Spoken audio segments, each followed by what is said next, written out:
Panchatattvaatmakam Krishna Bhaktarupa Swarupakam Bhaktavataram Bhaktavyam Brahmani Bhakti-Shaktikam He Krishna Karuna Sindhu Dinabandhu Jagatpate Kohesha Govinda Kanta Radha Kanta Namostute Takta Kanchana Gaurani Radhe Vrindavaneshwari Vrishabhanusute Devi Pranamami Haripriye Sri Krishna Chaitanya Prabhu Nityananda Sri Advaita Gadadhar Srivasadi Gaura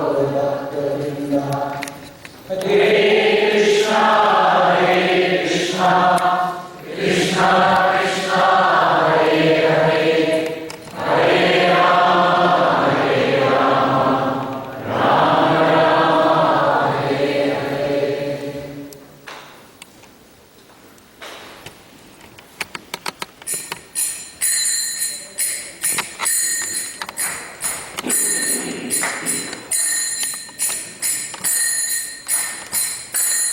Jai Radha Madhava Kunja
opportunities to do things in the great city of Chicago.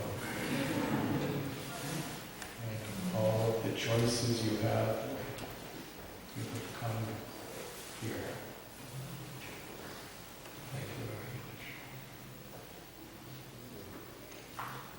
How we utilize our time is very much what will determine our future, what will determine our lives.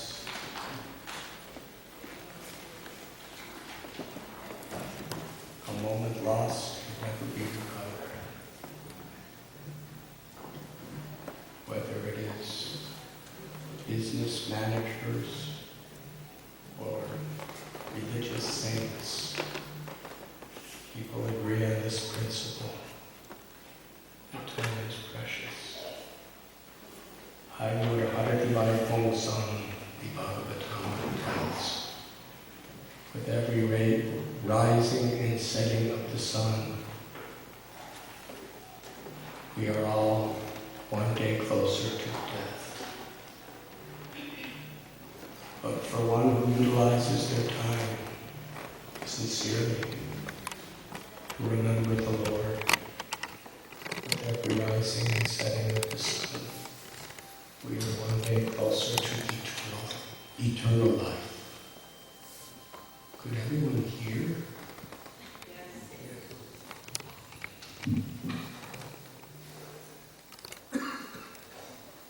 So nice to see you again.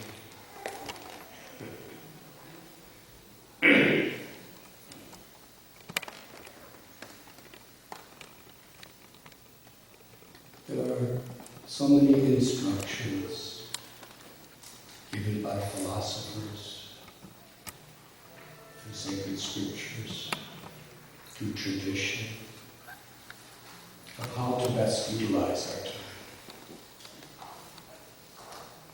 What is the goal of life, and how to progress positively toward that goal.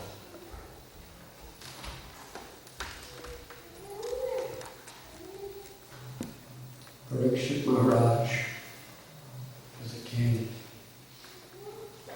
and he was given notice that he would die in 7 days.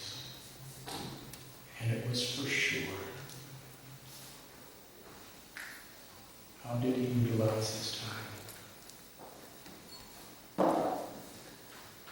Put yourself in that condition. You have 7 days to live. He went to the bank of the river Ganges to be in the company of great saintly persons. Satsang. To absorb himself completely in the highest purpose of life. And he asked essential questions,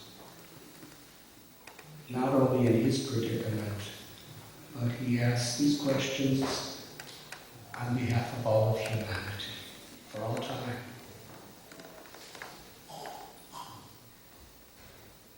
What is the goal of life? There are many religions, many religious scriptures, many philosophers, and so many disputes between them. He wanted to know what is the essence. What is the true essence and purpose of all Dharma? Dharma means occupation, Dharma means religion.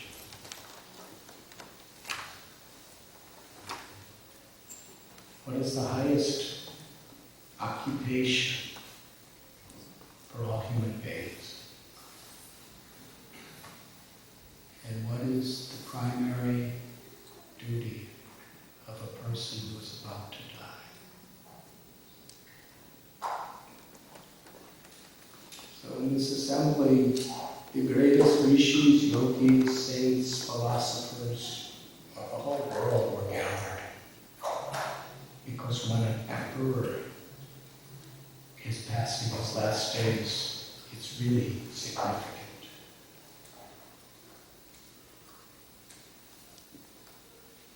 And it's not that they gave, like in many assemblies we have, each saint has 5 minutes to speak.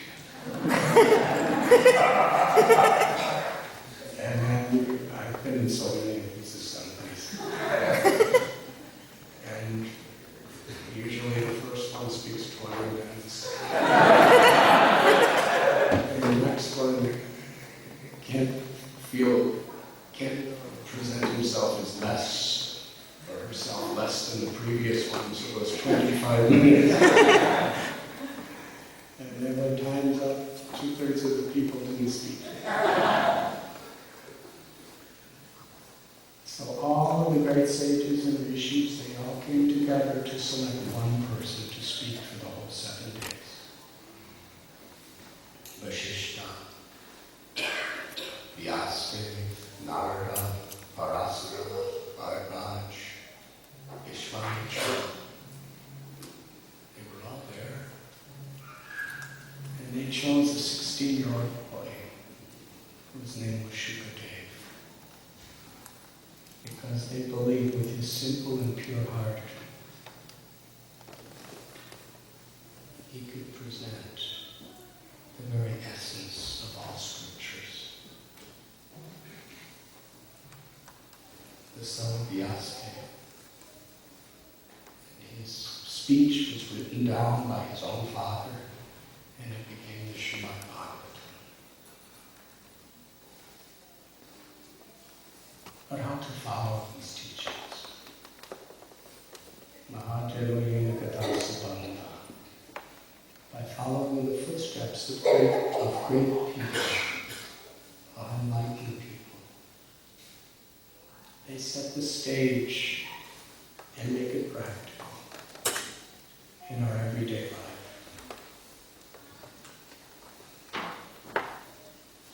So tomorrow,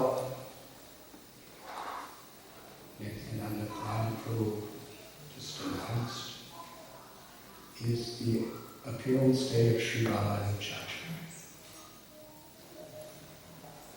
In fact, it is his 999th birthday. I know this is a fact because he has perhaps 100 million followers even today. And next year in South India, where many of the temples that he established are still there, and his disciplic line is still millions of people, they are celebrating his 1000th birthday. And even little me was invited. And I think everyone's invited, so there's nothing for me to be proud of. But next year is his 1000th birthday. 999 years, and he has millions and millions of followers. And the principles and the ways of devotion that he established by his own example are still the guiding light of so many people. And our own beloved Guru Srila Prabhupada so often quotes from his writings.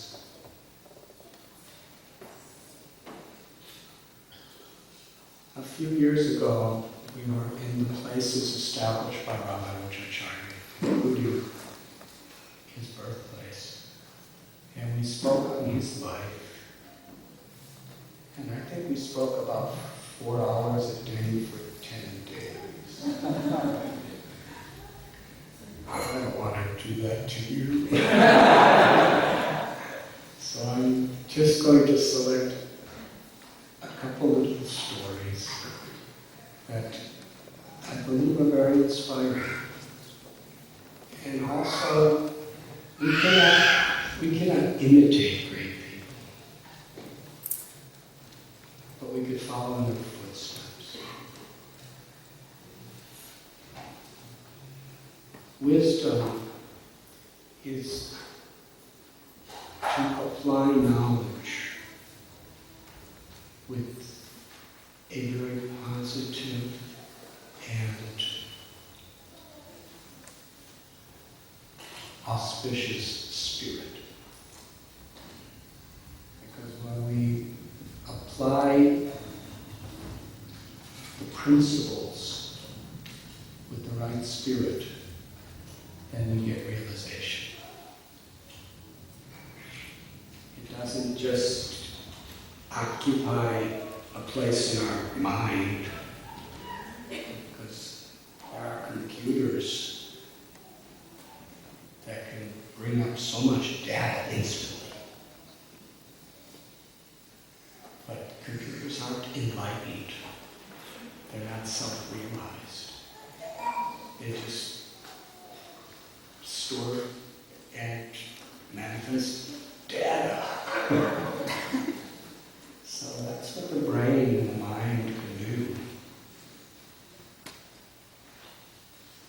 But when we apply it in the right spirit, then it transforms our hearts. And the transformation of the heart is when the ego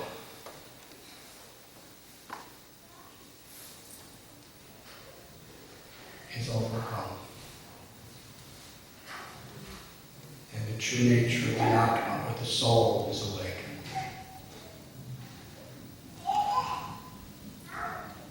So Ramanujacharya,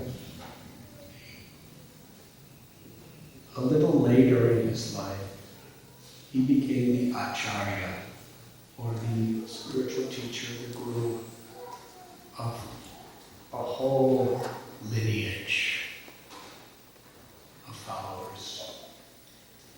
This lineage was coming down from Lakshmi Devi through the Alvaras for generations and generations.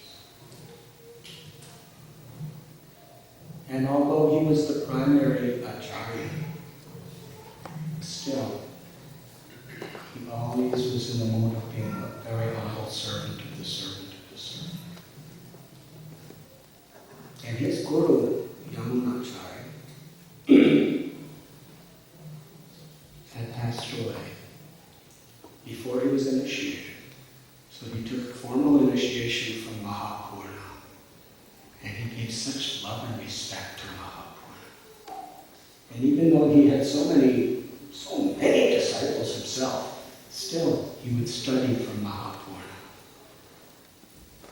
And one day Mahapurna, Ramanujacharya was a sannyasi. That means he was a renounced Swami. And Mahapurna was a family person. He had a wife, he had children, he had a house. So one day, Mahapurna advised Ramanujacharya that there is a secret mantra that I want to be given to you. But you should receive it from the most qualified person. So go to Gosti Purna. He knows the essence of the scriptures and he understands the essence of this mantra, and ask him to give it to you. This is such a beautiful spirit of community. People aren't competing with each other. People are not thinking anything is their own property or anyone is their own property. They're all serving together for the pleasure of their beloved Lord. So at the time, Ramanujacharya was living in Sri Lanka, where Mahapurna was also staying. And have any of you been to Sri Lanka? Please raise your hands. Even today, it's the largest temple in all of India. It's quite incredible. And there's thousands and thousands of pilgrims coming every day from all directions.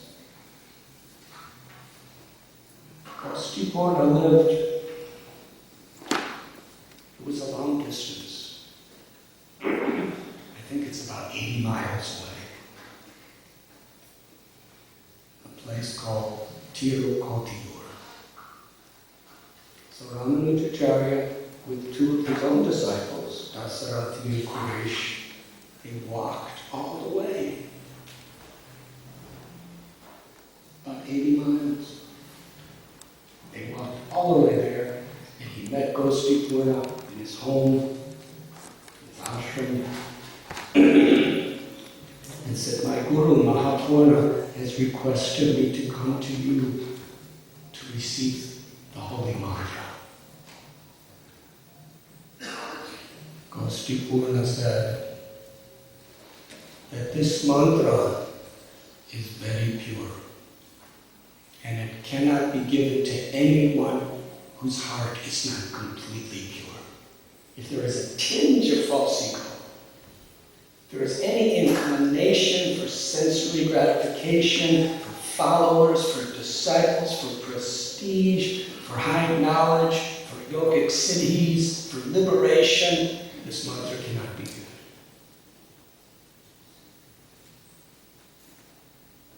So let me think about it. Come back later. So Ramanujacharya went all the way back to Shukadeva, and he let Goswami think about it for some time, and he came all the way back, and very humbly bowed down, and Goswami said, I'm still thinking about it. Come back another time. Went all the way back. After some days he came. He did this 18 times. And Goswami never indicated once that he would give him the mantra. So Ramanuja, he's a very famous person.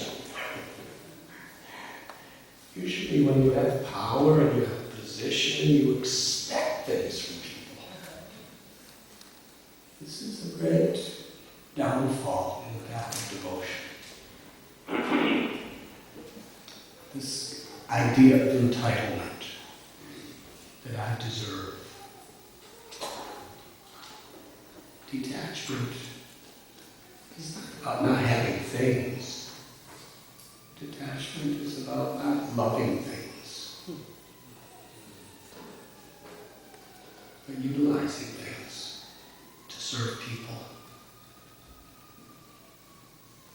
And to have humility, to have patience. So after Ramanuja was rejected 18 times, he was thinking, it must be because my heart has so much badness. Because I'm so bad, he's not giving me the mantra. I don't deserve it. And he started to cry. Somebody told Goswami how Ramanuja was so humble he was crying.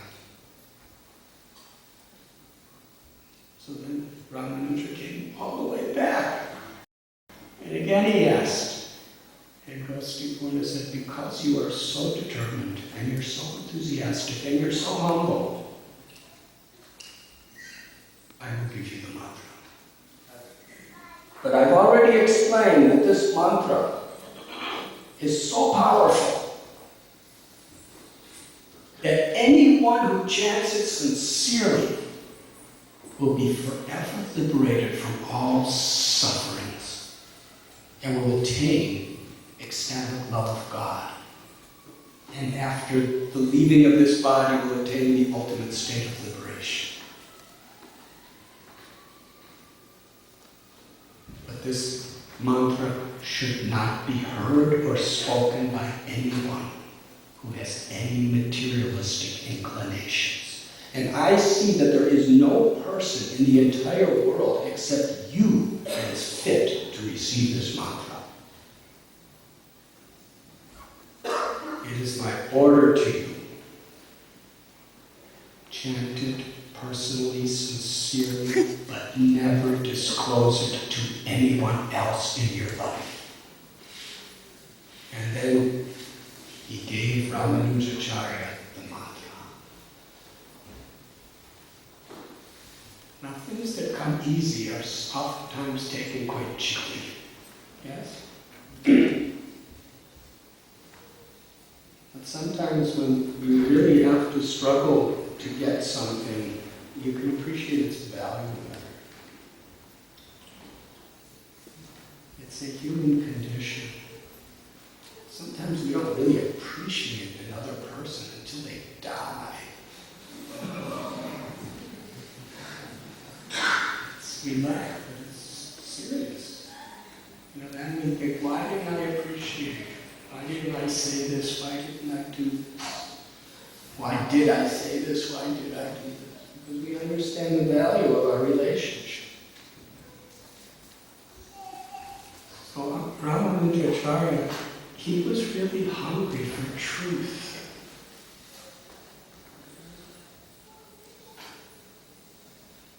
In digestion, without hunger, we can't really assimilate the nutrients of food.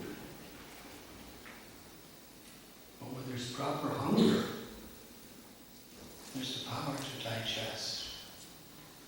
So similarly, when there's a hunger for truth, when there's a sense of urgency, we open our hearts, we open our ears, not just as an academic study, not just so that we could show people how much we know, but we feel a real need. So Ramanuja, with all humility, he went back and forth over 80 miles, 18 times by foot. Almost a couple days only in between. And he was willing to do it the rest of his life because he understood the value of this mantra. So when he was given the mantra, his whole body just lit up with happiness.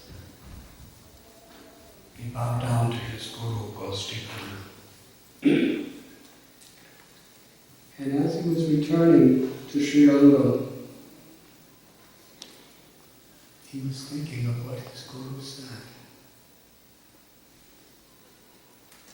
Anyone who chants this mantra will be free of sorrow,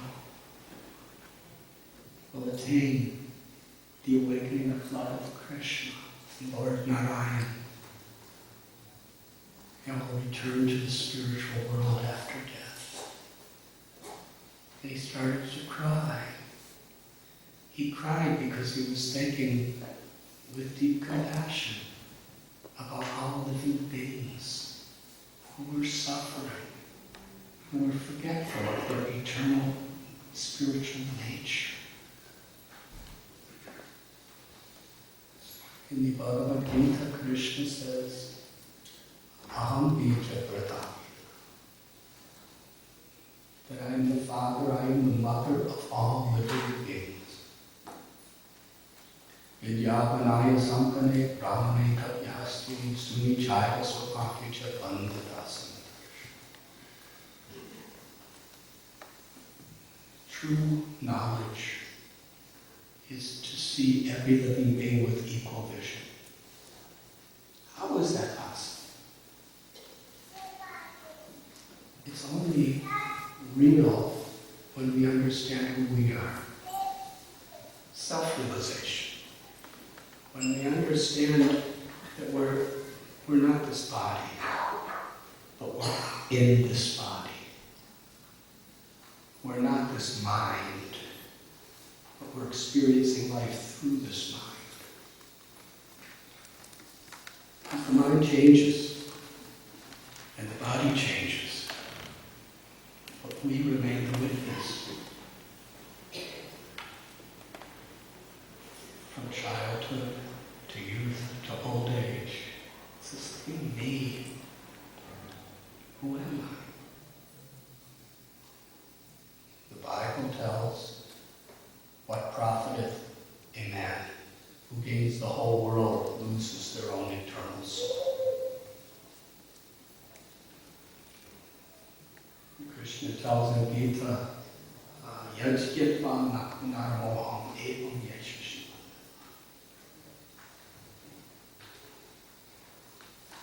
that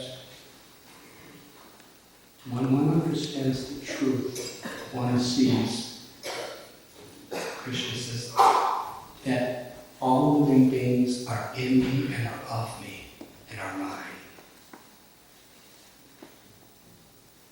To love God means to unconditionally love everyone. We see the differences of the bodies and the differences of the minds and the differences of the species only as coverings to the eternal soul. When we know our own soul, then we understand everyone's soul. And that's the liberated state, because the soul, the Atma, is beyond birth and death. Ramanujacharya was feeling such compassion, paradukha. An actual saintly person is not just what they call themselves, or what particular affiliation they have. An actual enlightened person is one who other people's happiness is my happiness. Other people's suffering is my suffering. That was his mood. It was this experience that was created by his chanting of this mantra. So as he was walking, he was calling out to every person he was walking by. He was saying, I have priceless jewels that I'm going to give freely. Come to the temple. There was a main temple in this town of Tiru, called Tiru. I've been there. It's still there, that temple. And as he was walking, he was just calling out to everyone. And if someone's going to give you priceless jewels, and he seemed really honest, was following him. And then the word spread. And by the time he came to the temple, there were thousands and thousands and thousands of people, and they were all really eager to get jewels from him. So he climbed to the top of the temple. There's a terrace there. And he looked out at everyone with such love, with such compassion, with such brotherly feeling. He cried. He said, you are all more dear to me than my own life. And I want to give you the greatest of all wealth freely.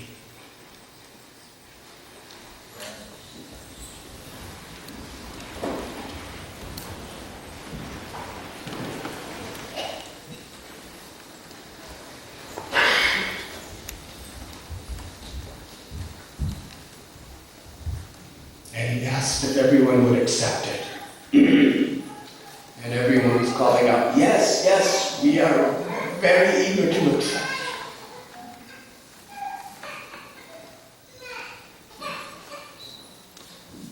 And he said, I'm going to give you a mantra.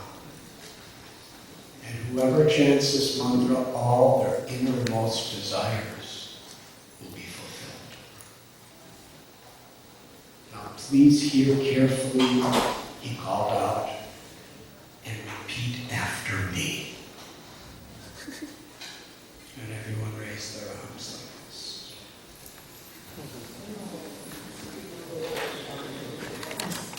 And then he called out the mantra.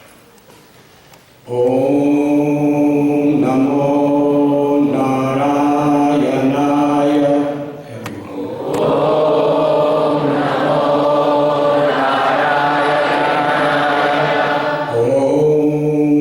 Namo Narayanaya. Om Namo Narayanaya. Om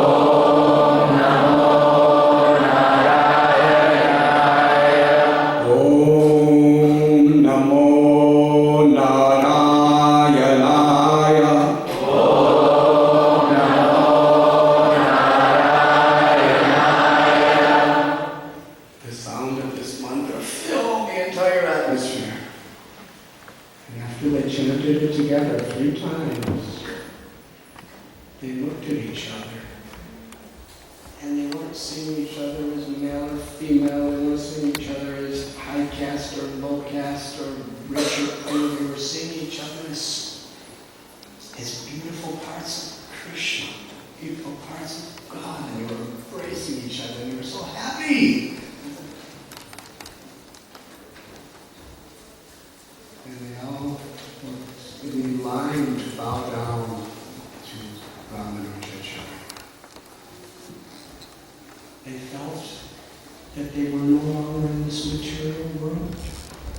They were seeing the sky, the sun, the trees. They were seeing each other. They were seeing the insects. They were seeing everything in relation to Krishna.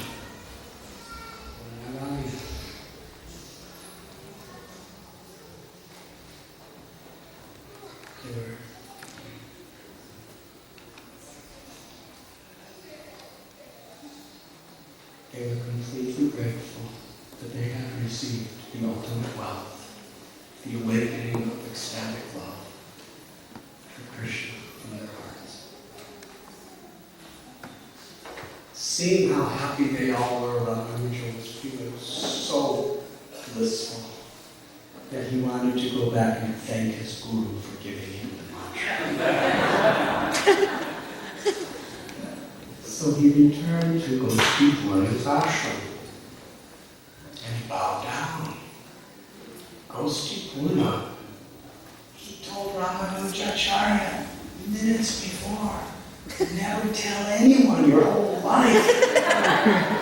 And from his window he heard thousands of people singing it out loud. And some of the townspeople came and told their guru, Goswami, what had happened? He was transcendentally furious.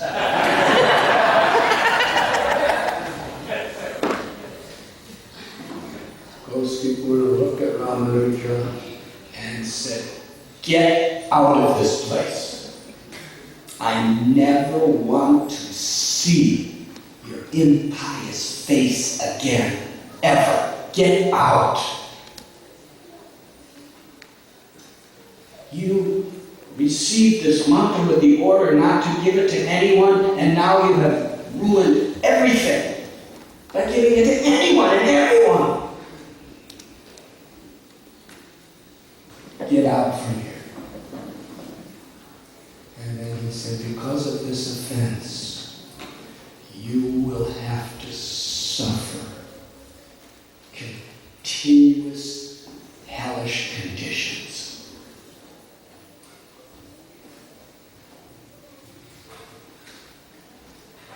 And when a saint like that says this, it's not like you and me saying. You know, if someone that you know says, "Go to hell," doesn't mean you're going to go to hell. But if Goswami says, "Go to hell," you're going to hell. So Goswami was really angry. Hellish conditions perpetually for this offense. Get out. And Ramanuja was completely calm and with folded palms and deep humility. He said, "My dear Guru Maharaj," he said, "I'm sorry. I know that I made a mistake. But still, you told me that anyone who chants this mantra will get love for Narayana, Krishna, and they won't have to suffer. I can't bear seeing other people suffer. If an insignificant little person like me has to suffer hellish conditions perpetually,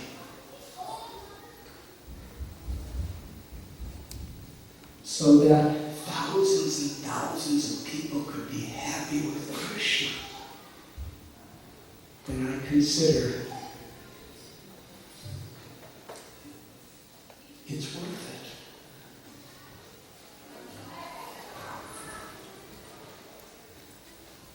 When Ghost people said that, heard that, he started to cry. He embraced Ramanujacharya. He said, now I can understand the depth of your compassion.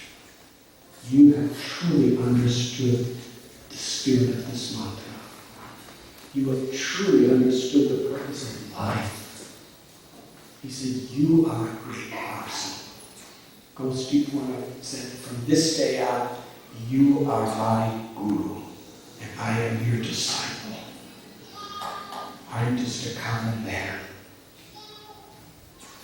And Ramanujacharya fell to his knees and said, no, all of these thousands of people were all liberated and all benefited only because of you, because you gave this mantra.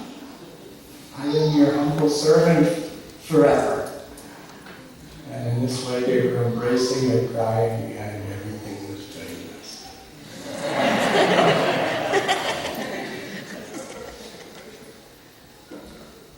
So there are many lessons from this story, which I think are included in this story.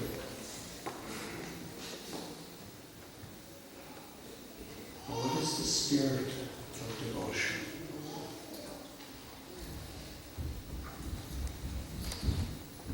One time, Quraysh was a king,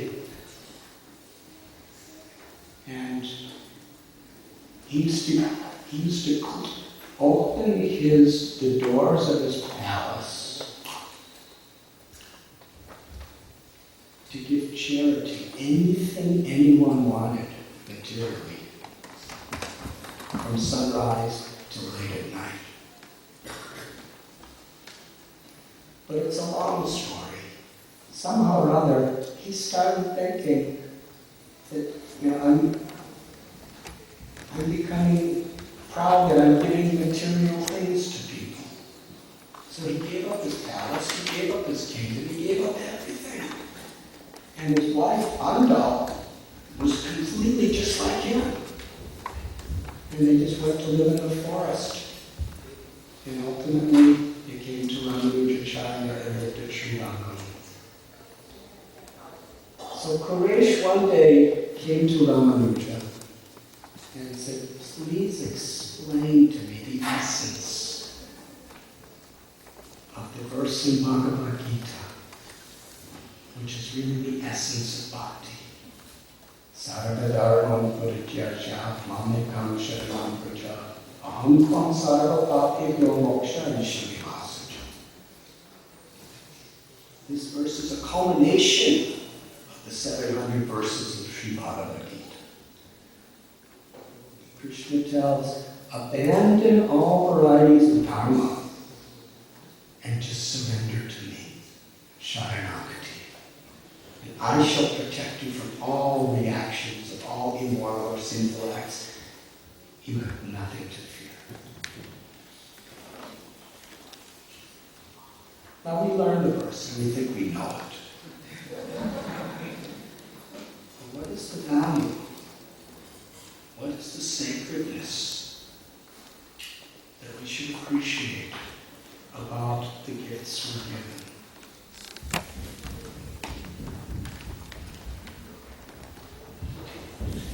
In the times of Sri Chaitanya Mahaprabhu and his followers, if you wanted a Bhagavad Gita, you had to find someone who had it and copy the whole thing down. It wasn't computer keyboards. It wasn't typewriter. It wasn't even pen and paper. You had to etch it in palm leaves, and you had to process tree bark into paper, and then get dyes from herbs, and make it into ink, and then get some sort of little sharp object like a feather and make. That's how you had to, if you wanted a Bhagavad Gita. So you had to really want one. Now you just order it on Amazon.com. They deliver it to your house. Well, we can get the same benefit ordering it on the internet. providing we have the same appreciation of its value. So here's a verse for those who have been close to the Krishna consciousness movement. This is a common verse that we hear. We may have memorized it in our beginning days. How many know this verse? Please raise your hands. So we think we know it. But what is the inner meaning? What is the spirit? It can't be known just by our intellect. We have to utilize our intellect to its full capacity to understand. But ultimately, it's only known through grace. And by the grace of Krishna, by the grace of God, we're given the understanding. And that grace very much comes from people who have received that grace. So Quraysh asked his guru,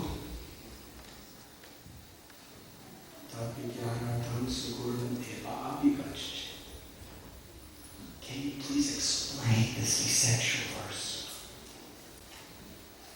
And Ramanujacharya wanted him to take it seriously.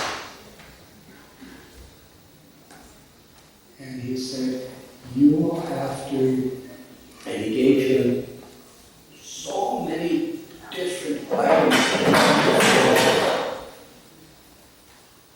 You have to live a completely simple life for one full year. And do all kinds of mantras and tantras and mudras and mudras and like that. And study this verse with him too. And Quraysh said, but this is so important, and death could come to anyone at any time. I don't know if I'm going to live for a whole year. So please, give me another way of understanding this verse. So Ramanujacharya said, all right. You should beg for all your meals, door to door, seeing every living being with equal vision and being grateful for whatever you say for 1 month, and completely absorb yourself in remembering Lord Narayana. So Quraysh did that. And Ramanuja, in his sincerity, explained the verse to him.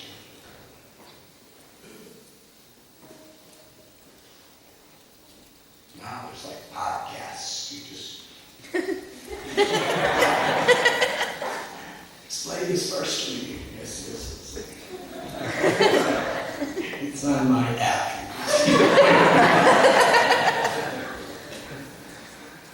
That would work too if we really had that appreciation of the value and humility. So Dasathi, he was the most renowned scholar and speaker of scriptures in all the land. He was really famous. He was coming from a very high Brahmin family with a lineage of scholars and philosophers.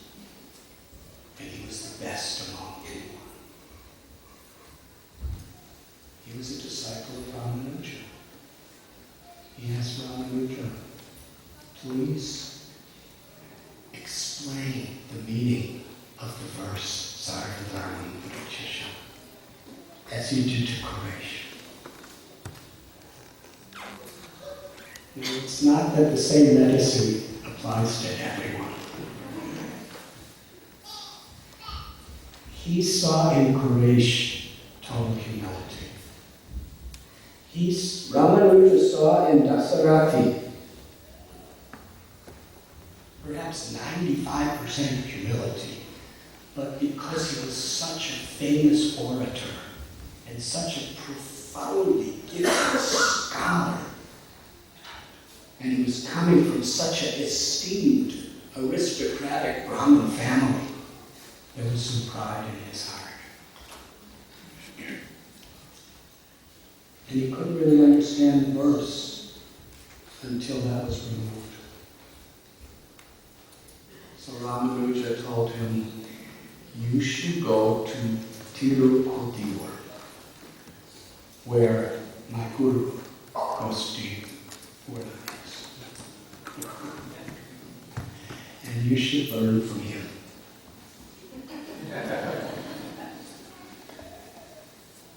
He went to Kosti Purna. And we already have a little sample of Kosti Purna's teaching techniques. So Kosti Purna said, yes, you sit, I will teach you. So he came to Kosti Purna's classes for 6 months. Practically all day, every day, he's listening to the lessons of Kosti Purna. And after 6 months, he asks, will you explain this verse to me? And Kosti Purna said that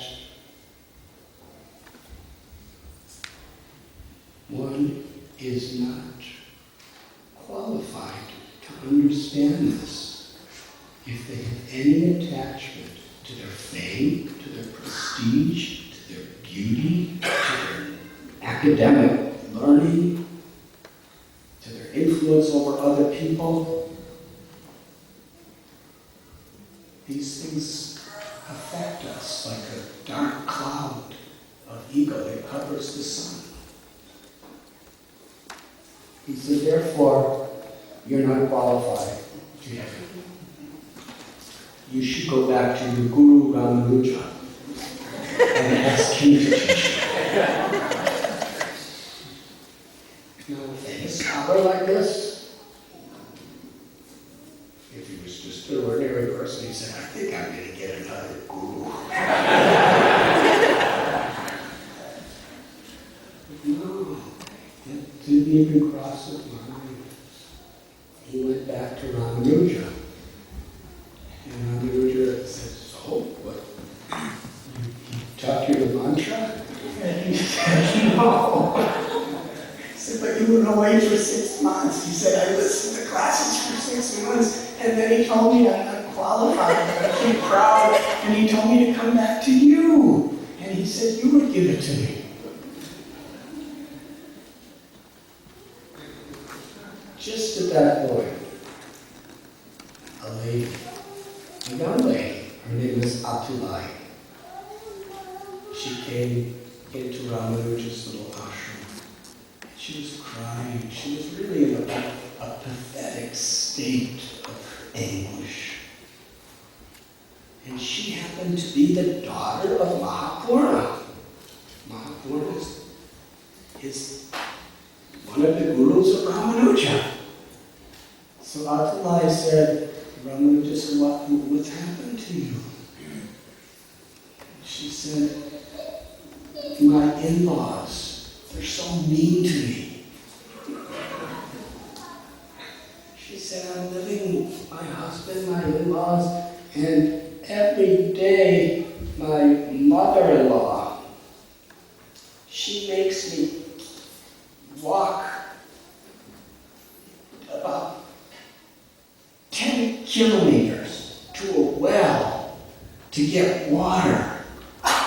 And I have to go all the way there and then all the way back and then all the way there and all the way back to get enough water for the house. And I'm so tired and the sun is so hot and my body is failing me. And then I have to, when I'm home, I have to cook all the time. And once I told my mother-in-law how tired I was, and she started blasting against me.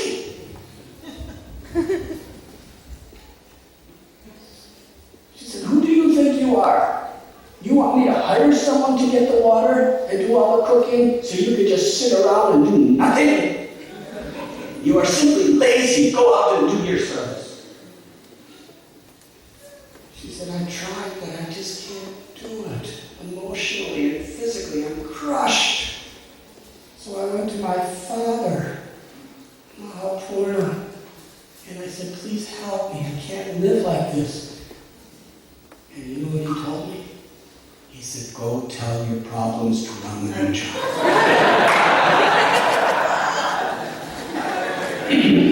So I've come to tell you my problems.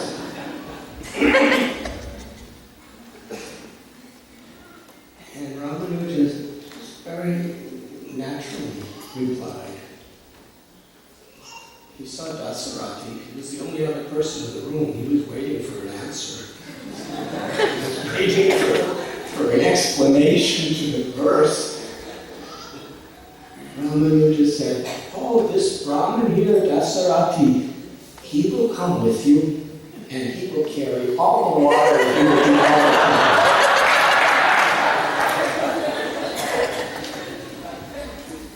So Dasathi just accepted it. He didn't argue. He went back with the girl, and there he was every day for weeks and weeks and weeks. He was going back and forth 10 kilometers each way, getting water and bringing it back. And then he was doing all the cooking for the family and all the cleaning for the family. No complaints. He was so happy because this was what his guru asked him to do. There was no regret. There was no, why me? There was no, he doesn't understand. He was doing it completely happy and grateful. Because it's not what you're doing, it's who you're doing it for and why you're doing it that brings pleasure to the heart. So he just carried on. Carrying the water, doing the cooking, cleaning up, just menial services. And one day as he was bringing the water back, he came to the middle of the town, and there was a pundit, a scholar, teaching scriptures. And he was speaking with a loud voice, and there was an assembly of people there listening. And when Dasathi heard what he was saying, and he saw everyone going like this, they were accepting it as truth, but it wasn't truth. He was speaking a very impersonal conception, which was very contrary to the spirit of love and devotion, bhakti.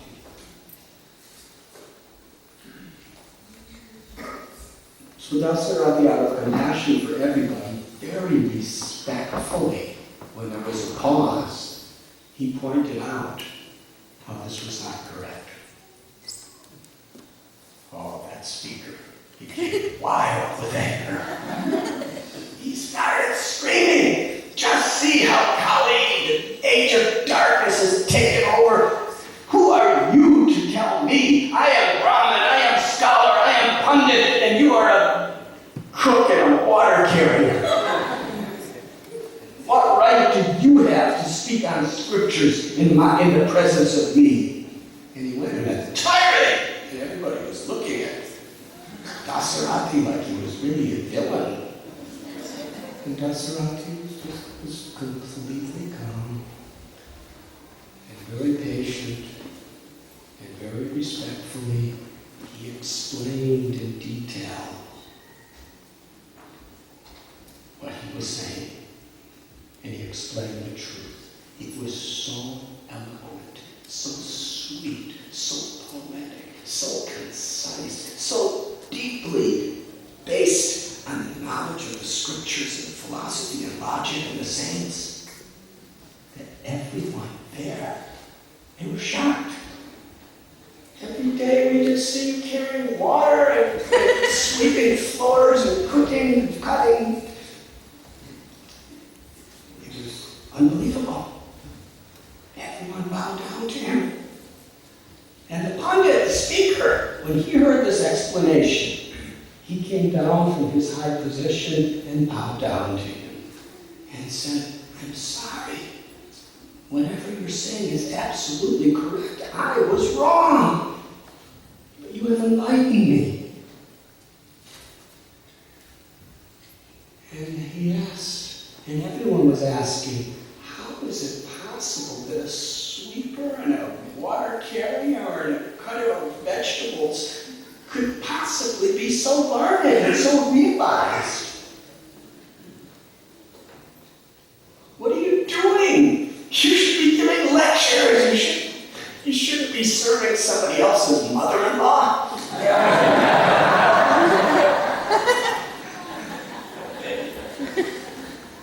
And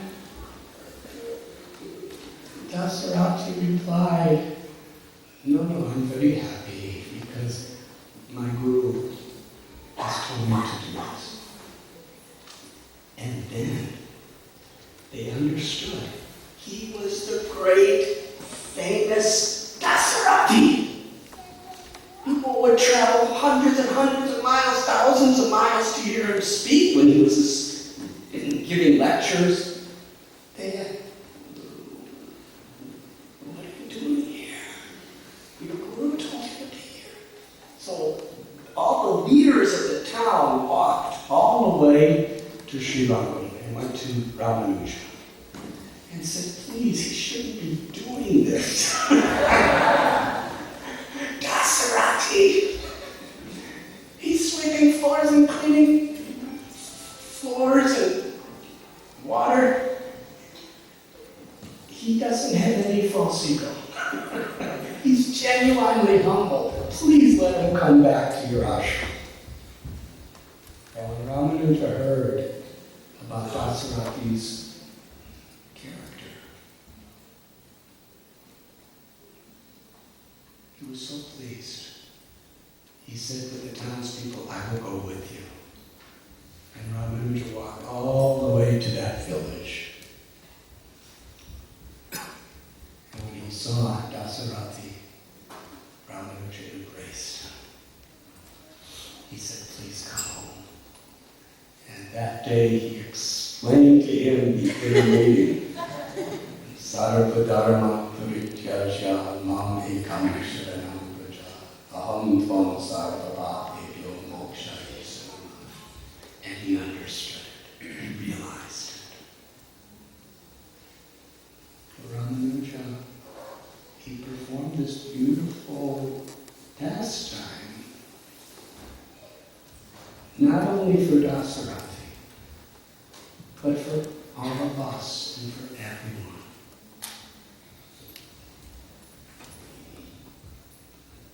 Srila Prabhupada explained that pure devotional service is very rare. Love of God is very rare. Krishna gives it easily to one who is sincere, one who is serious, and one who has no ulterior motives.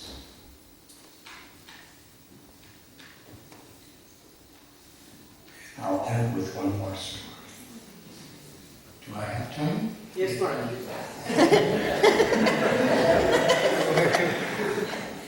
Because this clock, I can't see what all I see is Krishna playing his flute. Oh, that's a clock. Mahapurna.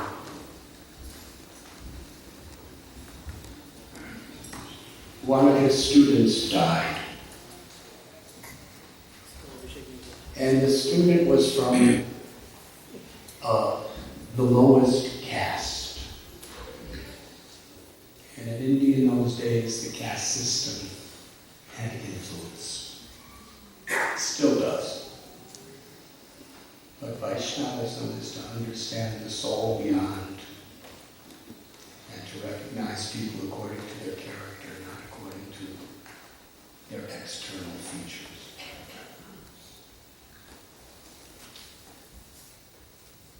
So Mahapurna performed the last rites for this person. And that became so controversial. Really controversial. All over the town of Sri Lanka, people were criticizing him. He has broken and so many principles. He's a Brahmin. He's a person of such a high order that he cremated and performed the last rites and did the oblations for a person of the lowest caste. So Ramanuja heard all this criticism. So he went to Mahapuna to understand what happened. We got to, when he arrived at Mahapuna's house, he found that all the family members of Mahapuna, because he was a household person, they all rejected him. Considering him fallen, considering him disgraceful, considering that he disgraced the whole family, everyone abandoned him. And Atulai, that girl, who ultimately the mother-in-law understood and treated her very nicely after the Dasathi association. Atulai, his daughter, came because she understood the essence, and she was living with her father. So Ramanuja asked, tell me what's happened. And Dasathi said that every living being is a part of Krishna. Mamarivam so jivaloke jivamanta sanat. Every living being is a part of God. And according to our character, according to a person's nature, we offer respect, not according to their physical condition.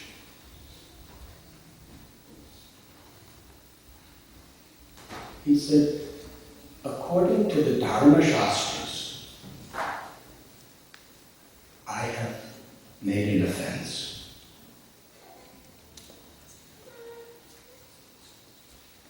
But it is said in the scriptures, Mahajano Yena Katha Sapanta, that the path of perfection, the way of understanding the essence of all knowledge, is to follow in the footsteps of great souls. Lord Ramachandra, whose appearance day is Friday, will be celebrated together. Lord Ramachandra performed the last rites for Jatayu.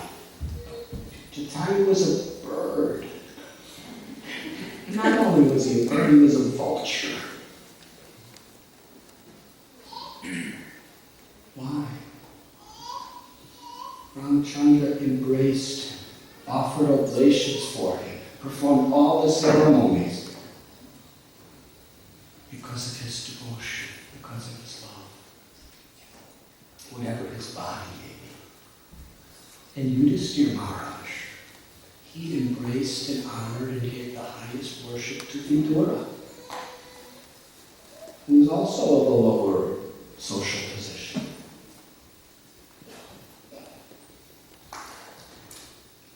This person was a very sincere devotee of the Lord. And I don't care what anybody says. If Ram will perform the last rites for Jatayu and Yudhisthira for his uncle Vidura, he said, I know how fortunate I am that I could serve such a special person by doing this for him. Ramanuja touched the feet of Mahapurna and said, through example, you are teaching the whole world for all time. What is love? What is devotion? People are so obsessed with Janasya Mohoya Mahamaleti, with these ideas of I and mine. I am this body, and whatever is in my possession is mine.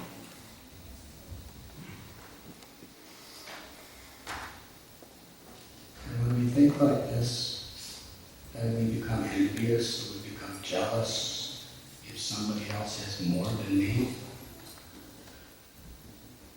Or we become proud that we become arrogant that I have more than you. Whether it's knowledge or wealth or property or skills. And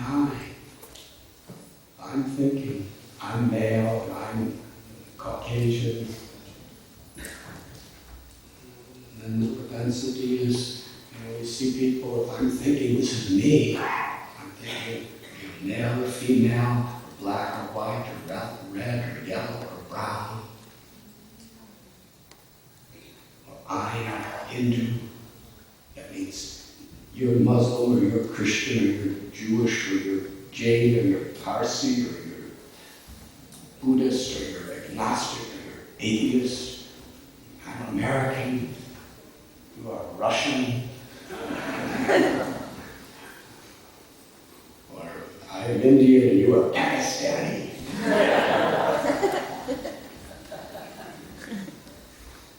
Everyone is just thinking in terms of I and mine, and there's so much conflict.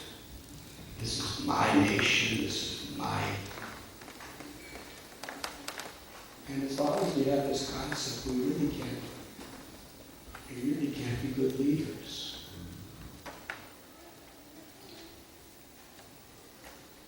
To understand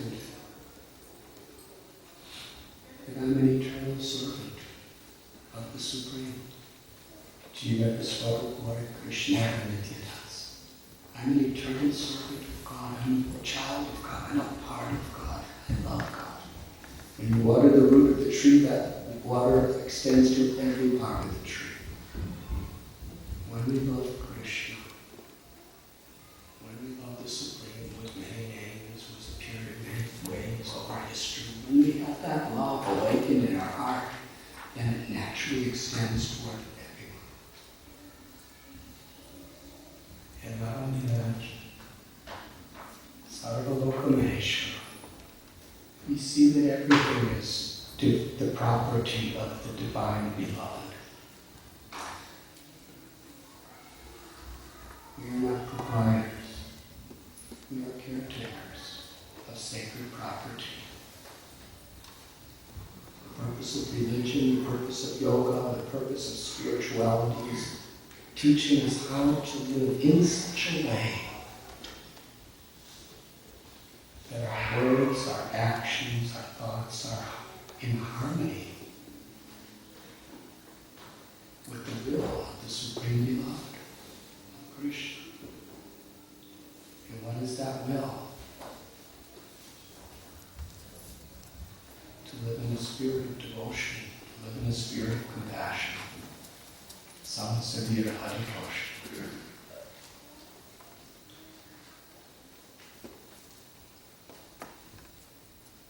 Tomorrow on the 999th appearance day of Ramanuja,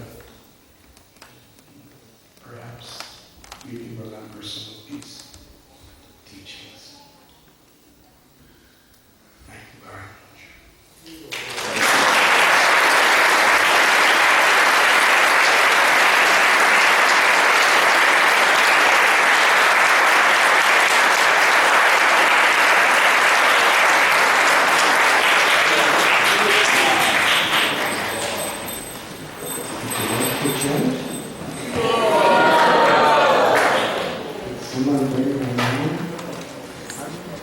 Harmonium?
Everyone, please dance.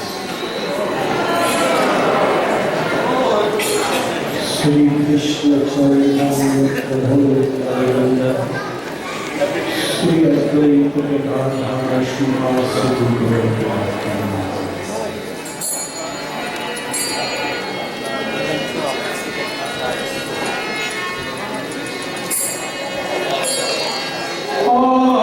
Hare Krishna, Hare Krishna, Krishna Krishna, Hare Hare, Hare Rama.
Please raise your arms very high. With sincere feeling, let us chant together and fill the world with the divine, purifying sound vibration of this holy mantra. Everyone together. Holy Krishna, Hare Krishna, Krishna Krishna,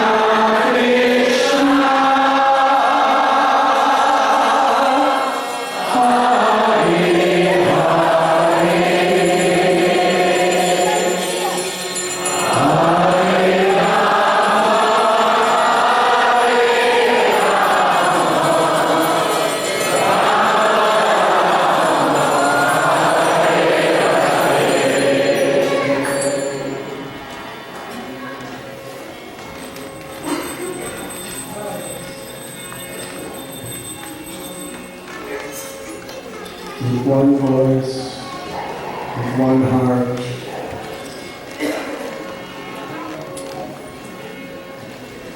like a baby child crying out for mother in a time of great need. Let us loudly fill the world in Mahamantra. Everyone, 10 million times louder, please.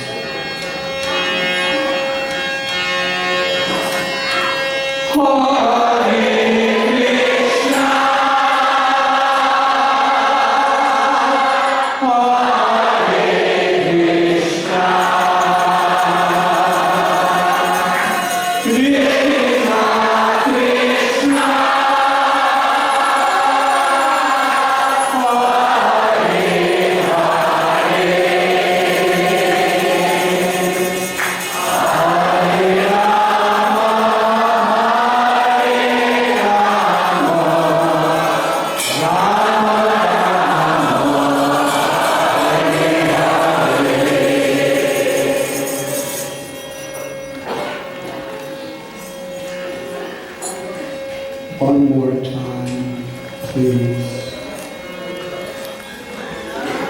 Everyone together, raise your arms, close your eyes. Let's cry out for Sri Radharani, Kishor Kishori's infinite grace.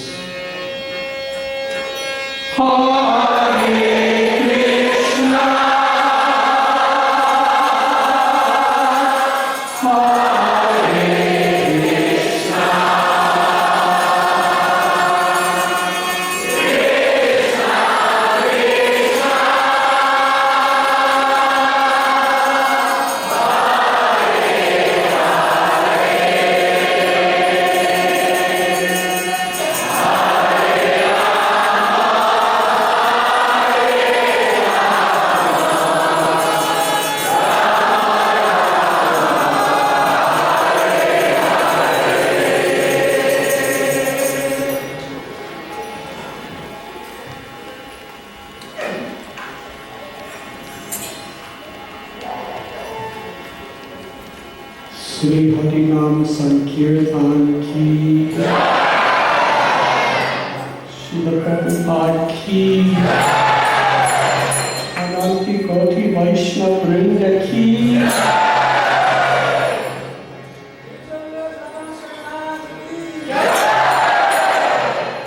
Hare Krishna, Hare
Vanshakaipatarudhyascha Kripa Sindhu Patithanam Pavanebhyo Vaishnavebhyo Namo